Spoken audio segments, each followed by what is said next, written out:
Bismillah wa salatu wa salam ala Rasulullah. Assalamu alaikum wa rahmatullahi wa barakatuh. Welcome to the Q&A live talk show from the ISB and ISBCC. And first of all, I hope you are all doing well, staying safe at your home, and we are trying to do some of the programs that's of I would say of interest and concern to you, bring it to you live on this Facebook page and YouTube channel from the ISB and ISBCC. Today, we have a beloved guest, and she is very well known in our community.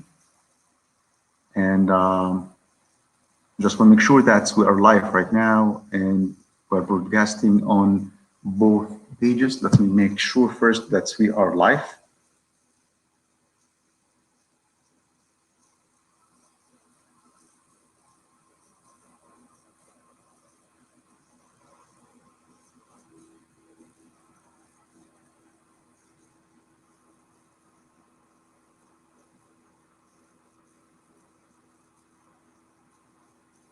Yep. Okay. Perfect.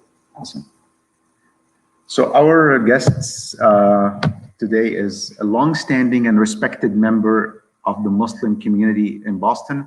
For more than 2 decades, she has led youth study circles, women support groups, adults Islam 101 classes, and has also been involved in interfaith outreach, teaching, and counseling. She has a degree in communication and journalism from Egypt, and has studied Islamic studies at the Islamic American Open University and counseling psychology at the University of Massachusetts. She has worked as the Muslim chaplain at the MIT, and she's currently the Mass Boston chaplain and an Islamic study teacher at Noor Academy, which is teaches to my kid in Sharon.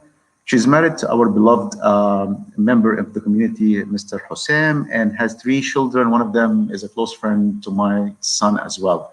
Please welcome me in welcoming Hoda Elsharkawi to our show today. Assalamu alaikum, Hoda. How are you?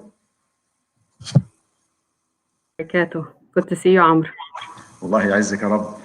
So, Hoda, thank you for being with us, and my condolences for losing. I know that I read on your page that you lost your cousin, so may Allah accept him and grant you patience and grant him the paradise, inshallah. Thank you. May Allah have mercy on all of our deceased, inshallah, and heal our sick. Ameen, Ya Rabbil Alameen. Ameen. So, Sister Hoda, let me start by this question that I ask all my guests in this show. Is it the end of the world? Do you think, are we witnessing the end of the world? Should we expect the sun to rise from?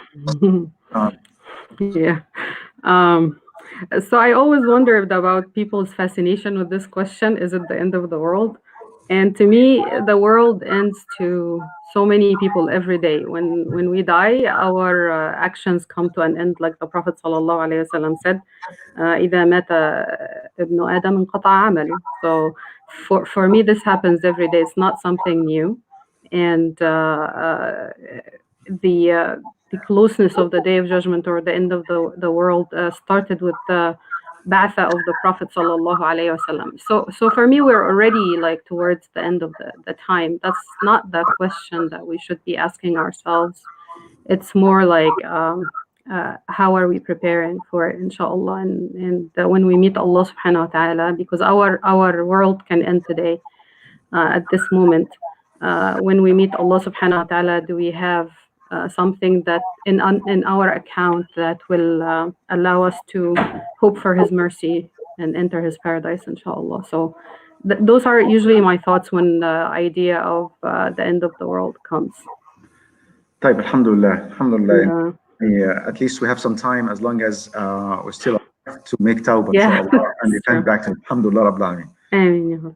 And he is rising from normal place. It's okay. So, Hoda, while we're discussing the topic of this show, this talk, there's a lots of things that we can discuss.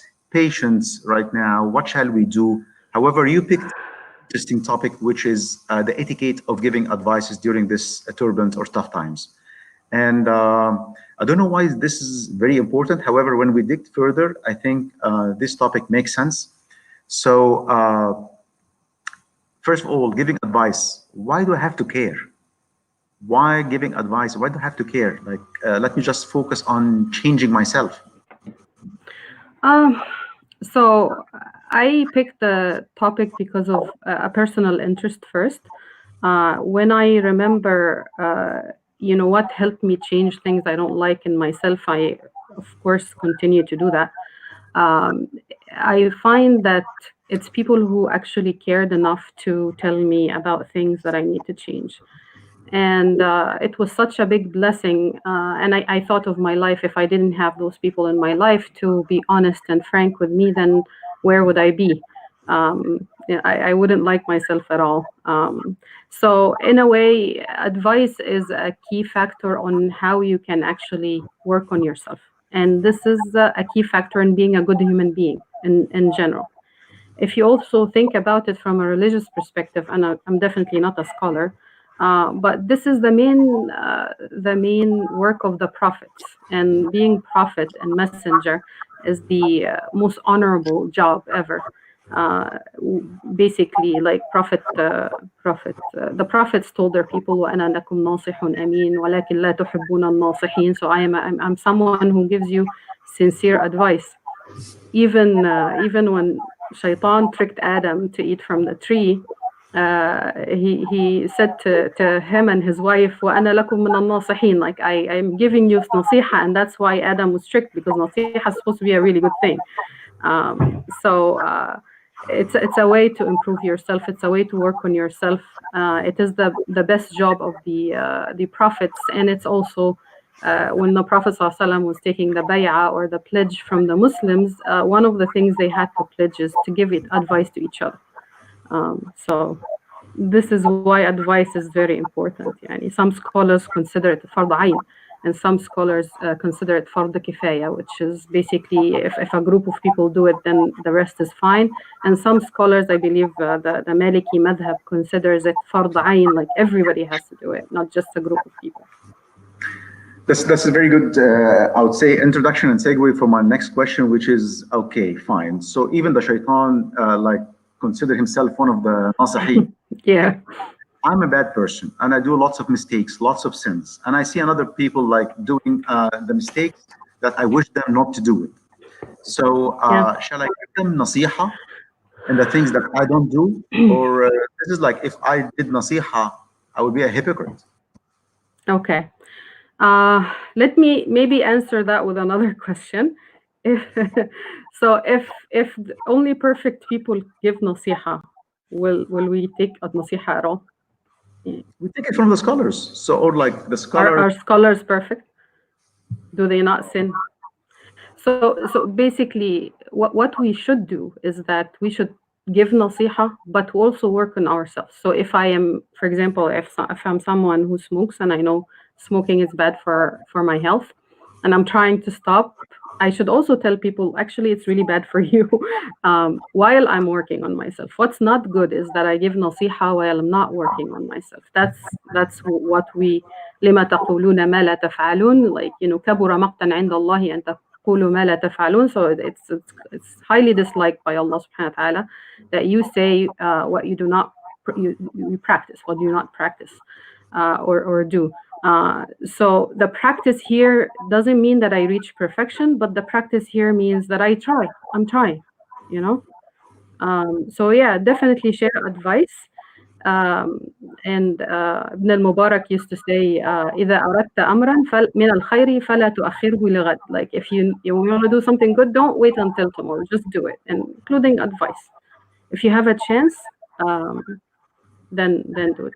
What also I think what happens sometimes is that if I am doing something bad and then I'm making people think that I am better than them, I think this is where hypocrisy lies. But I'm not claiming to be perfect. I'm just, sharing with you in the advice that we agree that this is something not good for you, not good for me as well.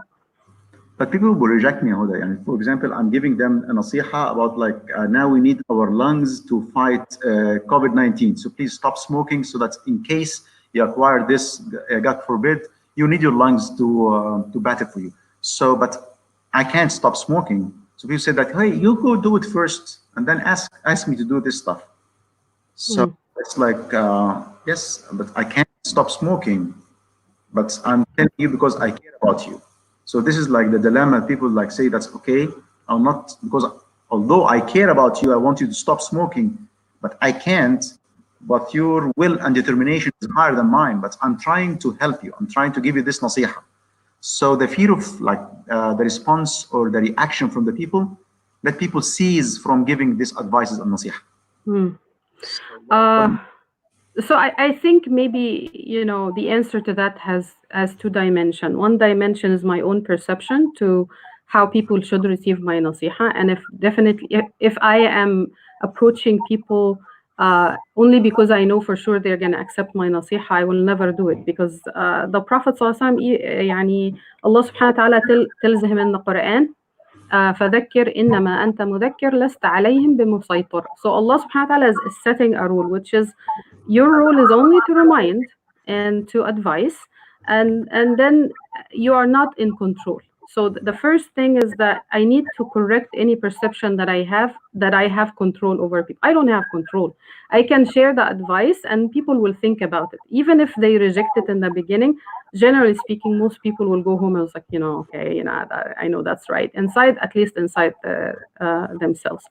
The other dimension to that is that I have to ask myself, am I giving it the right way? Am I giving it in the right time? Am I giving it to the right person? Is it right for them? It might be right for someone else, but it's not right for them. Maybe there's a different priority now in their life. So I need to learn myself the etiquettes of giving nasiha before I give it, so that it is accepted as much as possible. But at the end, nobody is in control. You only give the advice, and then people make their choices, whether it's about religion or about something else. Awesome. So, can you hear me? Yes. Okay, awesome. So, Father Hoda, you like succeed to convince me. Now I know that's nasiha has something important. However, step by step. So I will give nasiha to my close friends, the people that I trust, and I understand that they will accept the way I'm giving nasiha. So it's only limited to this very close circle, or shall I have to go wild and expand the nasiha and do it in a wild form? How shall I give the nasiha and how to give the nasiha, the advice?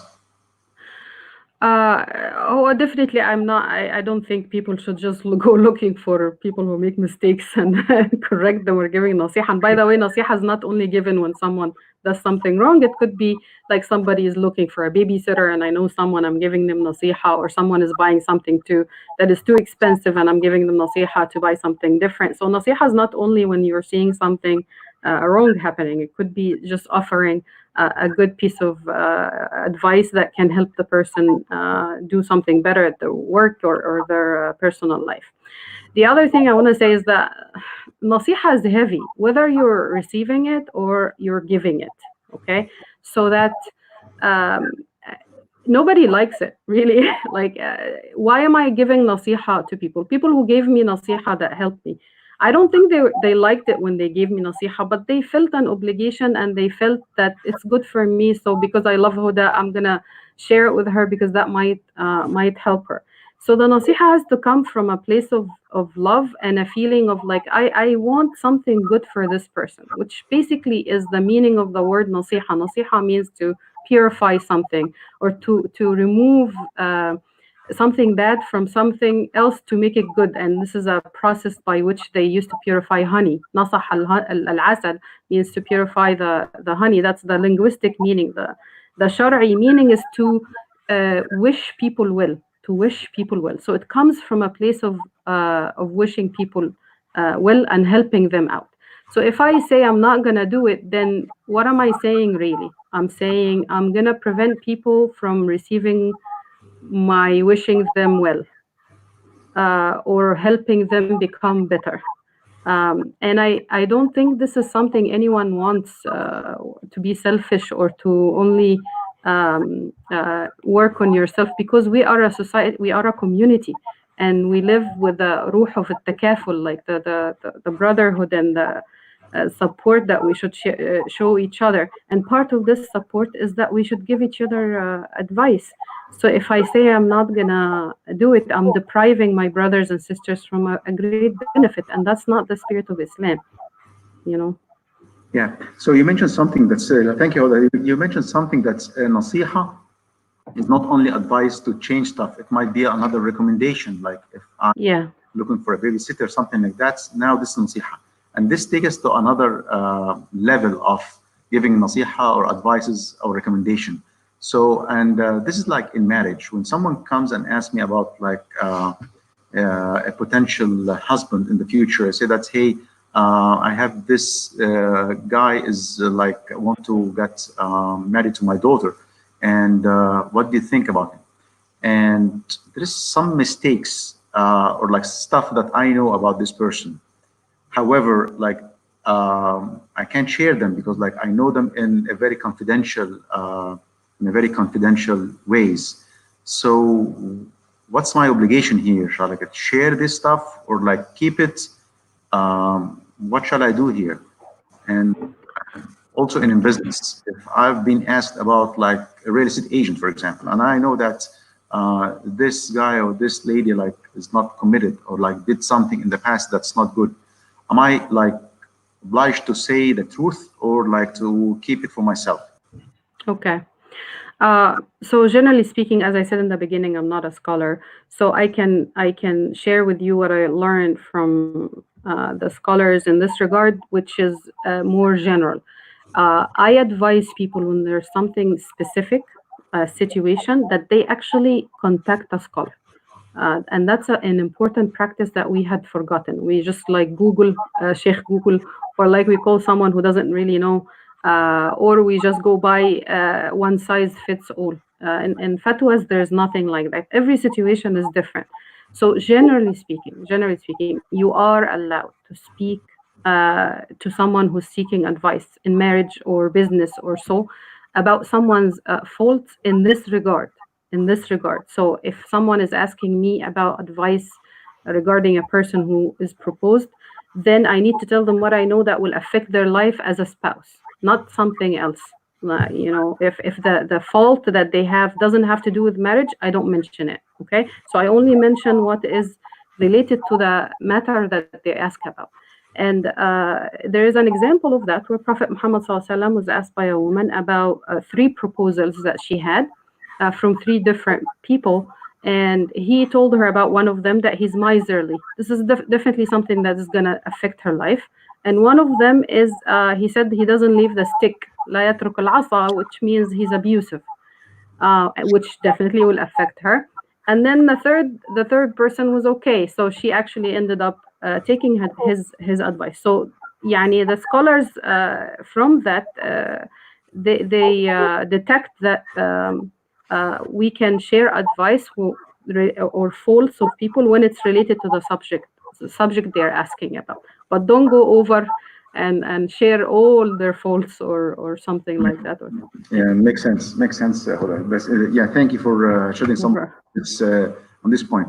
Now, with what's going on right now, there is a trend which is on social media, like do nasiha for this Yeah. whom I don't know by doing share for a post that I don't like and start putting my nasiha or advice as a comment and then share it on my wall so that everyone, so this is like it's a nasiha in a form of a scandal, something like that. So what indicates of giving nasiha for someone whom I know or I don't know on the social media? With all the social media is happening right now, lots of stuff that's happening on social media. So I don't know if we can call it nasiha, if it's fadiha. So that's called exposure, So what is beautiful about our deen is the word itself really expresses the meaning of the action.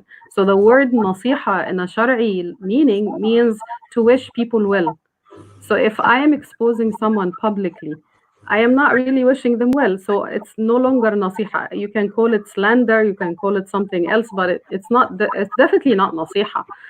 So I have to go back to the meaning of the word nasiha and follow this etiquette. of nasiha.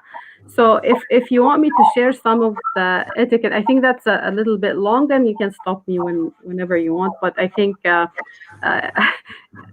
by the way, just for everybody who's listening, a really good resource on Nasiha is a book of Ihya by Imam Muhammad Abu Hamid al-Ghazali. May Allah be pleased with him. The book is called Reviving the Sciences of Religion, or Ihya Ulum al-Din, and it's an amazing book to have in your library in general. And there's a chapter on Nasiha over there. So basically, the first etiquette of nasiha, and there are about 70 etiquettes. I'm only going to mention a few. Is first you have to examine yourself.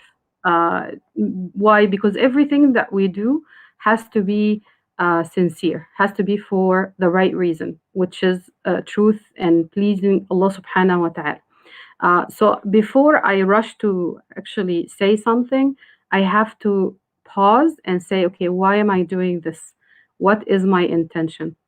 And then kind of purify that. And if it's coming from a place that is not good, then I shouldn't do it. What is a place that is not good? Maybe I am giving nasiha. I think I'm giving nasiha to belittle someone or to make someone seem, you know, demean someone, making condescending comments to make myself look better. Maybe I am showing off. Maybe I am seeking revenge. Maybe I am jealous of this person because he has something I don't have, and I, bringing him down will make me feel better about myself a little bit. Maybe I am angry at this person because he's done something wrong. Maybe I want to expose his fault so that people would see it. So all of this are very, very bad intentions, and it takes what you're doing away from the word nasiha. It's no longer nasiha. So the first step and the most important one is that pause that we have with ourselves to check what is our intention, and if it's not coming from a place of love, then don't do it. And that's the etiquette of Prophet Muhammad sallallahu alaihi wasallam. Whenever he gave someone advice, is that it was very clear in his words and his way that he loved them and that he wanted them to become better. The second etiquette is that I have to know what I'm saying, especially if it's in the matter of the deen. So, subhanallah, the the deen is very vast. There are concrete concepts, معلوم من الدين بالضرورة, a matter of consensus between scholars. That's the one I should concern myself with. But the ones that are kind of there are differences of opinion, I should not speak about. Why? Because I might follow an opinion, someone else follows an opinion, and that we're both right. So if I tell them you're wrong, then I am wrong because according to the opinion they follow, they're fine. Okay, so I need to know what I'm saying, and in the matters of deen, keep the advice only to your madhab. And also, like in my madhab, this is what I follow, but you're good too. All right. The third one is that you should give the nasiha in private if it has to do with a fault. If it's something general, that the person wouldn't mind you talking to them about, that's fine. But if it's something that has to do with a fault of their own, then you, out of the mercy, that you have to give it in private and ask yourself, how would I want people to give me advice? If you want people to give you advice in front of everybody, okay, go ahead and do that. But nobody likes that, So it's a good practice. It's like, how do I want people to do it to me? And then use that in the way. Sheikh Sha'rawi used to say, النصح ثقيل فلا ترسله جبلا ولا تجعله جدلا واستعر له خفة اللسان خفة البيان وطلاقة اللسان. So the نصح is heavy. Do not send it like a mountain, boom. And do not make it an argument. And a lot of people feel like, I have to win this argument. I have to win this argument. It's not about winning the argument. It's about winning the heart. You can win an argument with me, and I haven't changed anything. Maybe I hate you even more. But if you're aiming for the heart, this is how you change people. It's when you aim for the heart, not winning the argument. The fourth is the kindness. The Prophet ﷺ saw the man who peed in the masjid, and everybody wanted to jump on him, but the Prophet ﷺ said, "This is, a place of worship, and just clean it with water." And he taught the Sahaba how to clean it, and then he told the man, "This is the way you behave is so and so." He didn't leave him to continue to be ignorant and do this action, okay? And he also didn't say it in a harsh way or react in an angry way.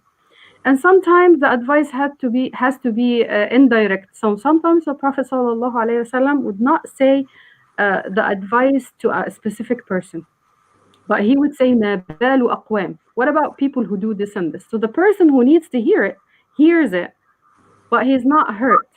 So there's a bit of wisdom that we need to use when we are giving advice to see if it has to be direct or not. Another aspect is don't be judgmental, because just because someone is having an issue or a fault, that doesn't mean they are that I am better than them, because I am struggling in 70 different things. If I happen to be better in this aspect, they are better than me in other aspects.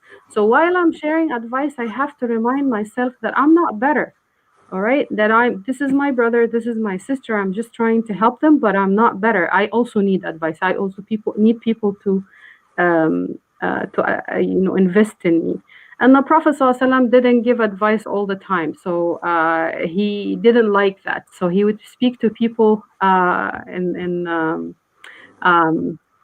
every now and then. He wouldn't make it something that he does a lot, so that they don't get bored. So I need to also put that in consideration. You were asking before, should I go around and and talk to people all the time? No, when it's the right time, when they're at the right moment. So you can do it, and definitely practice what you advise people as much as you can. Try, at least, so that Allah sees that you're trying.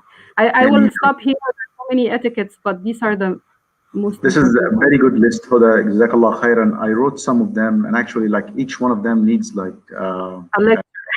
not Yeah, I much. know. So, but like coming out of like, what's your intention of giving this nasiha and advice? Coming from a very good spot in your heart, out of love and care to the other person, and is it? It has to be done in private. However, if it's done in front of in public, don't spot people, don't bring them under the spot. And you mentioned very good example from the Prophet ﷺ, and look, which I like it very much, which is like look into winning the hearts, not winning the arguments. I think this is a very good list for nasiha. Jazakallah khairan, Huda, for being with us. This is a very nice talk that I personally really benefit from it, and looks like I was doing some stuff in right and not correct. So I think this is an eye opener for me as well. Thank you very much, Huda, for being with us, and hope that's to see you again. And Allah. just before leaving you, advice to the community right now during this tough time. Um, so before I end, the advice is that it's important to receive as much as it's important to give. So when we also hear advice, Umar ibn al-Khattab radiallahu anhu used to say, "Rahim Allahu imra'an ahda ilayya ayubi." May Allah have mercy on someone who gives me my my faults. And Imam Abu Hamid al-Ghazali listed 4 ways by which you can change yourself, and 3 of them has to do with advice, either by having your own sheikh or a close friend or even your enemy that giving you advice as one of the 3 ways that you can change, 3 or 4 ways you can change yourself.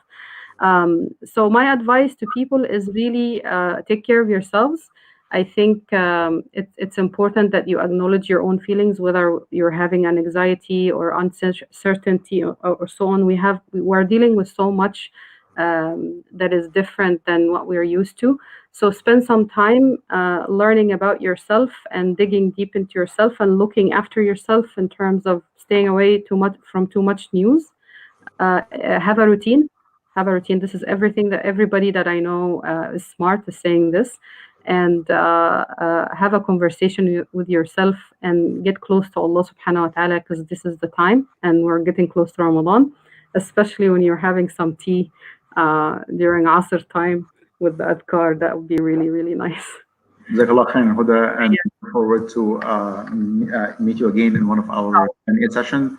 Thank you very much, and Very well. bless you all. Stay safe, stay at home, and get out. Thank you. All right, inshallah. Assalamu alaikum.